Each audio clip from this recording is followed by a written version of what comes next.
Selamat sore, Namo Buddhaya, Romo. Selamat sore, Namo Buddhaya, Jero Mangku Alit. Jadi begini Romo, saya mau bertanya, khususnya di Wihara Eka Jaya Desa Tritunggal ini kan sering melakukan ritual tajian pada tubuhnya. Jadi apakah itu melanggar agama atau di luar agama? Terima kasih Romo, Namo Buddhaya.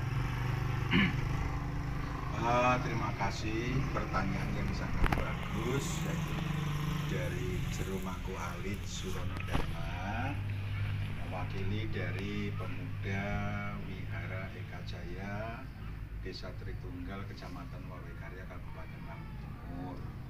Nah, di sini jadi Sang Buddha Gotama sendiri tempo dulu tidak pernah mengajarkan puja batu. Di era kehidupan Buddha Gotama mengajarkan para siswanya itu berbeda-beda jenjang pendidikan, suku, ekonomi, dan lainnya. Jadi tempo dulu Buddha Gotama itu menggunakan 8 bahasa. Yang paling populer, yang dianggap lebih original, yaitu menggunakan bahasa Magadha. Nah, sesuai dengan sabda Sang Buddha kepada 60 biku arahat, para biku, pergilah ke daerah, jangan bersama-sama, pergilah sendiri, bawakanlah dharma ini indah pada awal, pertengahan, dan akhirnya. Sesuaikanlah dharma ini dengan adat budaya masyarakat setempat. Nah, dalam konsep Jawa, seperti agama Buddha yang ada di Indonesia, menggunakan 3 kitab suci yang menggunakan bahasa Sanskerta, Pali, dan Kawi Pitaka.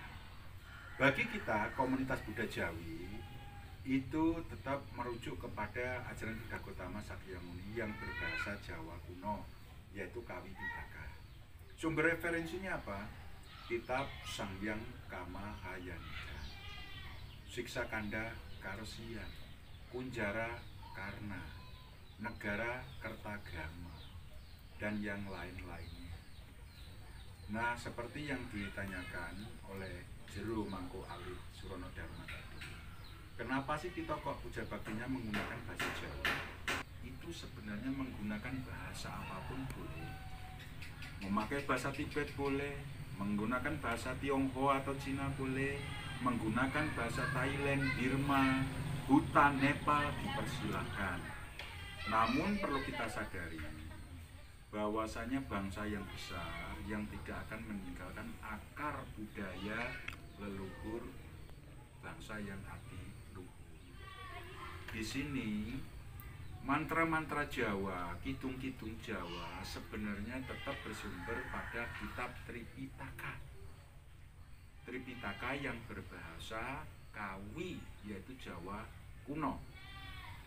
Mungkin di komunitas-komunitas Buddha lainnya melihat kita itu kok asing ya. Apakah ini benar-benar ajaran agama Buddha yang otentik? Apakah ini bertentangan Buddha Dharma, Buddha Sasana, atau yang lain-lainnya gitu ya, Jero Mangku Alit? Iya. Nah, di sini saya perlu jelaskan. Dalam puja bakti agama Buddha dari Magja Besar, Theravada Mahayana Tantrayana, tidak meninggalkan apa yang disebut nama Karagata, Wandana, Tisarana. Ini baku. Nah, tapi 3 tradisi ini pun semua mengakui itu, semua melaksanakan itu dengan corak ragam yang berbeda, termasuk bahasanya, sastranya, dan ritualnya berbeda. Pada dasarnya esensi ajaran Buddha Dharmanya tetap sama. Nah, termasuk dalam agama Buddha itu ada yang disebut yaitu nama Karagata. Nama Karagata ini begitu saya simak, saya pelajari, itu sama persis dengan kalimat bahasa Pali, yaitu Arahang sama Sambuddho Bhagawa Budang Bhagawantang Abiwademi. Nah, dalam konsep Jawa, sastra Jawa, bahasa itu diperhalus. Jadi kita ngajaknya titah punapa kemawon ingkang wonten pesamuan ngriki, ingkang kasat netra tuwin boten kasat netra, sumangga sami sesarengan manembah bekti dumateng. Nah, ini baru mengacu ke kalimat nama kala yang sesuai dengan konteks bahasa Bali atau versi Theravada. Manembah dumateng Betara yang Buddha. Begawan ingkang maha suci ingkang sampun nampi kasampunan agung ingkang tansah kapuja-puji dening para dewa lan manungsa. Jadi ini saya nyatakan perpaduan Aradhana Dewata dengan nama Karagata. Nah, dalam Aradhana Dewata itu merujuk kepada para dewa, naga, garuda, gandharwa, yaksa, dan para dharmapala untuk hadir di sini untuk melakukan penghormatan kepada Buddha, Dhamma, dan Sangha. Nah, action dari sastra Jawa itu sangat halus. Jadi memohon kepada para makhluk yang tidak terlihat maupun yang tidak terlihat, ini loh saatnya melakukan penghormatan kepada Buddha, Dhamma, dan Sangha. Habis itu mengacu ke Wandana. Dalam tradisi Budayana itu ada Namo Sangyang Adi Budaya, Namo Tassa Bhagavato Arahato Sama Sambuddhassa, dan Namo Sabde Bodhisattvaya Maha Sattwaya. Nah, kalimat Namo Sangyang Adi Budaya itu saya nyatakan hanya ada dan berlaku di Indonesia, diprakarsai oleh Biku Asin Jinarakita atau yang lebih dikenal yaitu Mendiang Suko. Kenapa? Di sini ada peribahasa desa mawa cara, negara mawa tata. Jadi di Indonesia, ajaran apapun yang diakui sebagai agama harus mengenal adanya Tuhan yang Maha Esa, adanya nabi dan kitab suci. Kita tidak mungkin dong menjelaskan dalam agama Buddha itu ada enggak ajaran tentang ketuhanan? Ada. Dalam apa? Udana 8. Begitu kita bahas, itu sepanjang rel kereta. Jadi hebatnya Sukong menggali kearifan lokal yang ada, ditemukan di kitab Sangyang Kamahayanikan, yaitu mengenai hakikat ketuhanan, yaitu disebut Sangyang Adi Buddha atau Parama Buddha atau Adi Buddha atau Batara yang Buddha. Nah, di sini saya nyatakan kita punya gaya adat budaya sendiri, harus kita lestarikan. Itu satu. Yang kedua, mengenai sesaji atau bebanten atau persembahan puja itu jelas beda-beda. Dalam versi Theravada itu sangat sederhana. Dalam konsep Mahayana lebih rumit, Tantrayana lebih ribet lagi. Begitu juga agama Buddha yang berkembang di Nusantara, khususnya di Pulau Jawa dan di Sumatera. Di situ mungkin kemarin kita melakukan Abhiseka Kalacakra, kok ada tumpengnya mesti 5 gitu ya, Jerman Walid. Warnanya harus ada merah, kuning, hitam, hijau, dan putih. Nah, tumpeng itu filosofi Jawa, yaitu tumindao sing lempeng, berbuatlah yang lurus yang sesuai dengan Buddha Dharma. Tumpeng itu digambarkan sebagai Meru, sebagai gunung Himalaya, sebagai pusat dari jagat raya. Tumpeng itu mengerucut, maksudnya bila mana kita ingin mencapai 7 tahap kesucian, itu tidak spontanitas kita langsung nyampe puncak.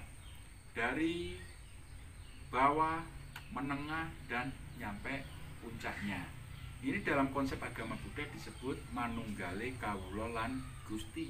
Bertemunya antara diri kita dan Sang Pencipta. Makanya di bawah tumpeng Meru atau Himalaya itu ada golong.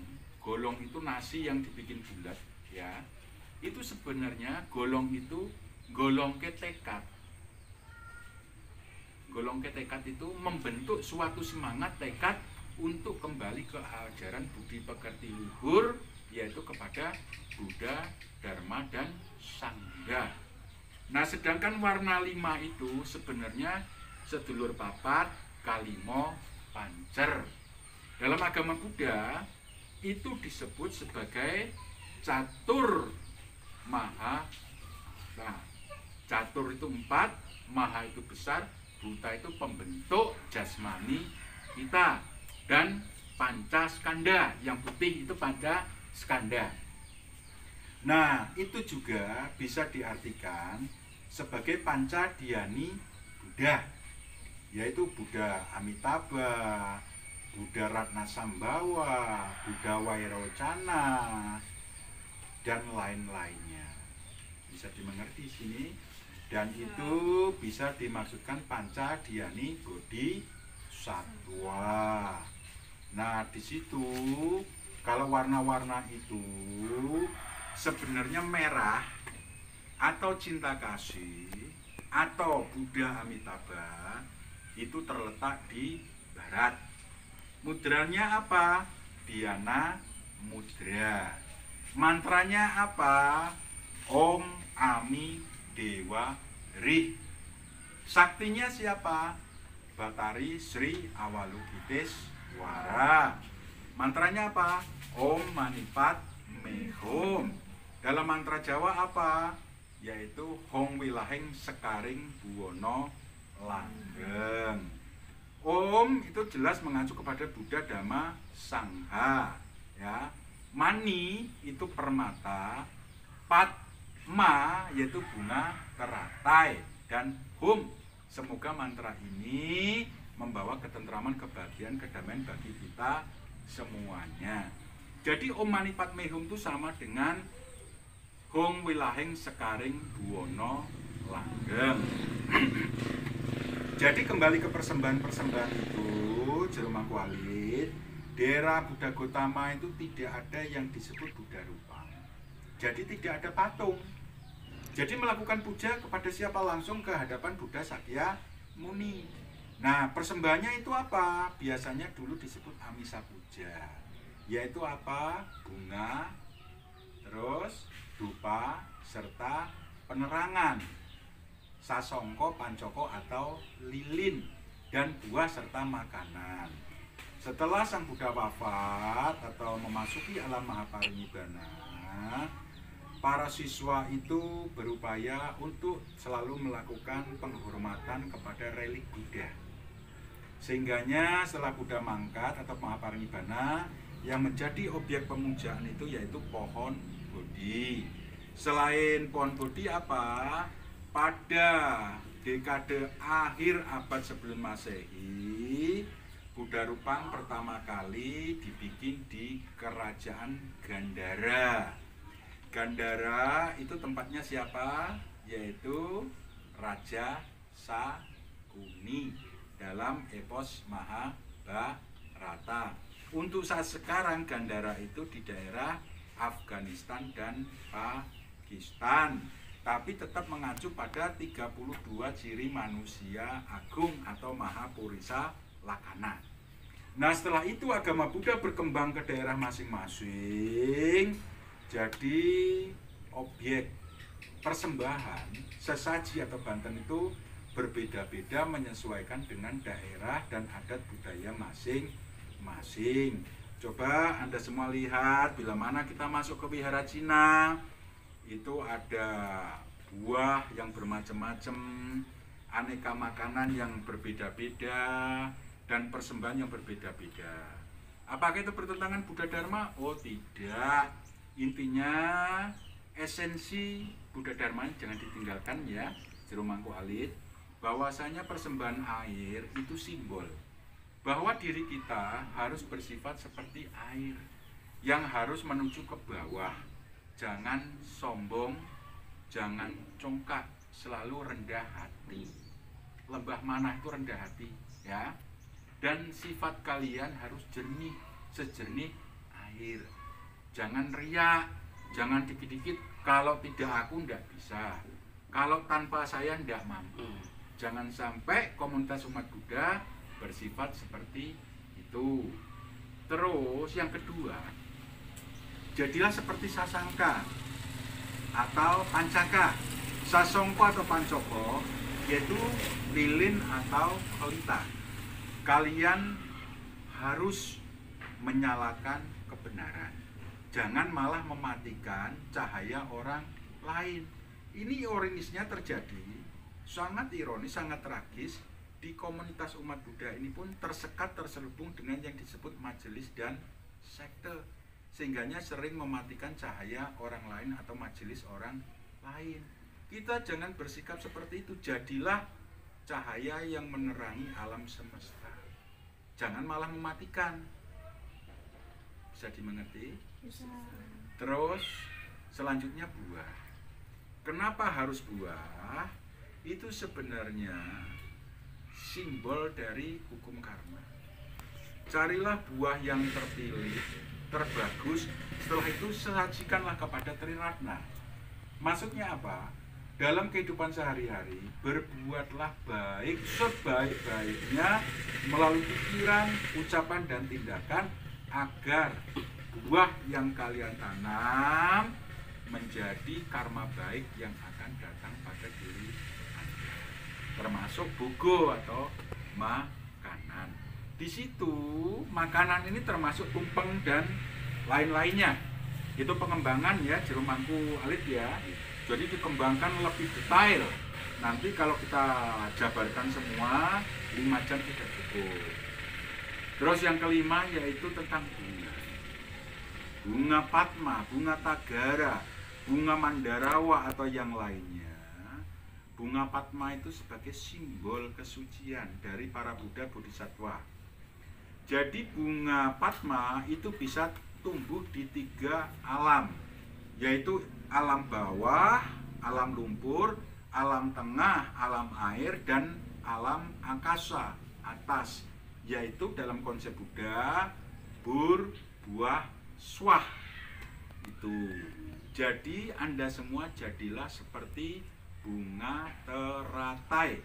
Walaupun kita berasal dari lumpur, setelah kita mendapatkan ajaran kebenaran, bermeditasilah pada ajaran itu, dedikasikan perilaku Anda seperti ajaran itu, sehingga bunga teratai itu tidak bisa terkena oleh lumpur. Bisa Anda mengotori bunga teratai? Tidak bisa. Jadi jangan membedakan, oh ini lumpur, oh ini air, oh ini angkasa. Nah, di sisi lain bunga itu sebagai simbol ajaran Sang Buddha yaitu anicca. Bahwasanya kita itu lahir, anak-anak, remaja, dewasa, laku, lalu mati.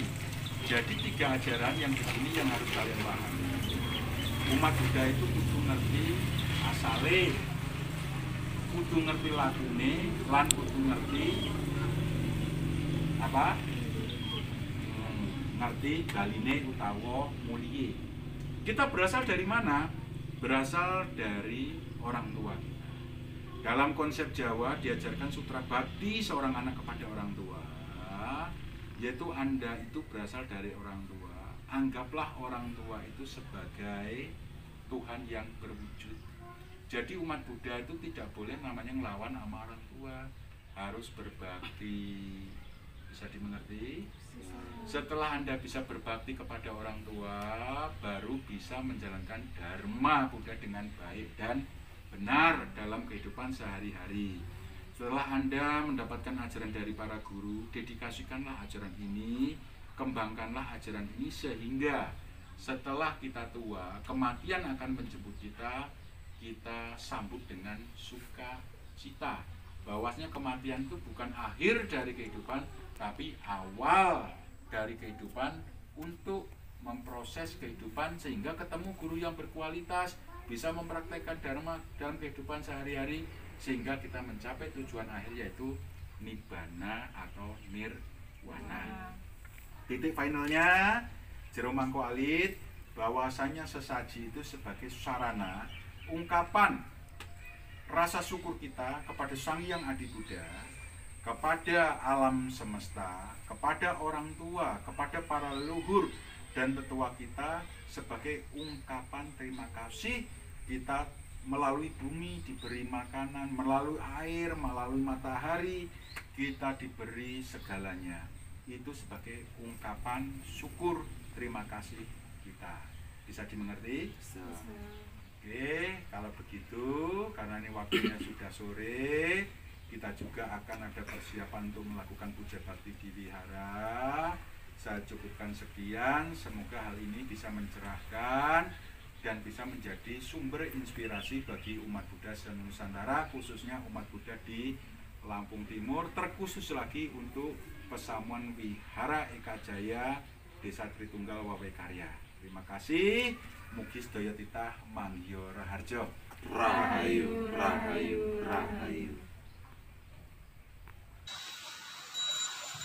Titah punapa kemawon ingkang wonten pepundhen ngriki ingkang kasah netra tuwin boten kasah netra sumangga sami sesarengan manembah bekti dumateng Bathara Hyang Buddha begawan ingkang maha suci ingkang sampun nampi kasampunan agung ingkang tansah kapuja-puji dening para dewa tuwin manungsa. Namo Buddhaya. Titah punapa kemawon ingkang wonten pepundhen mriki ingkang kasat netra tuwin boten kasat netra sumangga sami sesarengan manembah bekti dumateng Sang Dharma ingkang sampun kababaraken kanthi sampurna ingkang tansah kapuja-puji dening para dewa tuwin manungsa. Namo Buddhaya. Titah punapa kemawon ingkang wonten pundhen mriki ingkang kasat netra tuwin boten kasat netra sumangga sami sesarengan manembah bekti dumateng Sang Sangha pesamuan suci para Arya ingkang tansah kapuja puji dening para dewa tuwin manungsa. Namo Buddhaya.